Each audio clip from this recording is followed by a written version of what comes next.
Westeros falls apart because the men who wear the crown are uniquely unqualified for the job. Robert Baratheon loses interest in ruling almost immediately. Joffrey operates purely on cruelty and impulse, and Tommen is gentle, but he is entirely powerless. While those figureheads generate constant instability, the actual logistics of running the realm fall to one man working behind the scenes. Tywin Lannister is already managing the kingdom's finances, armies, and alliances from the shadows. So consider what happens if he drops the proxies. If instead of standing behind the Iron Throne, Tywin Lannister simply sits on it himself. He possesses the exact traits the Baratheon kings lack.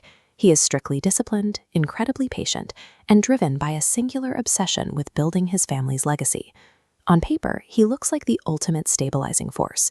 Putting Tywin on the throne looks like a permanent fix for a broken continent. But a direct Lannister reign wouldn't have saved Westeros. It would have simply altered the mechanics of its inevitable destruction. Start this alternate timeline right as the War of the Five Kings breaks out. Tywin's immediate priority is clear. Rival claimants to the throne cannot be allowed to gain traction. Against Robb Stark, he avoids the trap of a prolonged, exhausting ground war in the north. Instead, Tywin aggressively isolates the Northern Army, stripping away their potential alliances and cutting their supply lines before they can build momentum. He applies the logic of the Red Wedding to the entire continent. Calculated, ruthless political assassination becomes the primary tool to permanently dismantle rebellions before they reach the battlefield.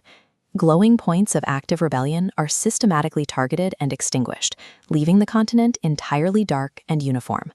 Rivals get no second chances, and warfare rapidly ceases. With the grid locked in place, the Seven Kingdoms become incredibly quiet. The realm operates with ruthless efficiency. On the surface, it looks like a total, absolute victory. But a state of order achieved strictly by silencing every dissenting voice is not the same thing as long-lasting stability. Under Tywin's rule, the Seven Kingdoms are never organically united. They are forcefully compressed together. The central axis represents Tywin's authority, applying intense inward pressure on the regional blocks.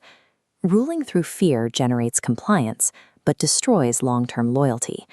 As the axis cracks under its own pressure, the system faces a critical structural flaw, an inevitable succession crisis. None of Tywin's potential heirs can sustain this pressure. Cersei operates on emotional volatility, Jaime refuses political maneuvering, and Tywin stubbornly rejects Tyrion, the one person with the actual intellect to manage the system. He dictates the movements of entire armies and lords across a massive continent, yet he possesses zero ability to control or understand his own bloodline. He simply refuses to acknowledge this familial failure. His political machine requires a highly specific, flawlessly executed succession plan to survive. Tywin's own hubris guarantees that plan will never exist. While the Lannister family squabbles, threats are gathering far beyond the borders of King's Landing. Daenerys is raising dragons in the east, and a creeping wall of jagged frost is rapidly overtaking the desolate landscape of the far north. Tywin's strict political pragmatism makes him uniquely vulnerable to these specific dangers. He excels at crushing rival lords, but routinely dismisses distant supernatural threats as irrelevant fairy tales. He built an incredibly effective political machine, but it lacks any autonomous resilience.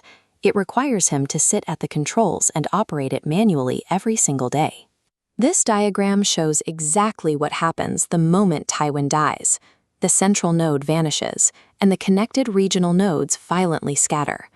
The fear-based compression of the realm evaporates instantly, releasing generations of suppressed regional hatred all at once.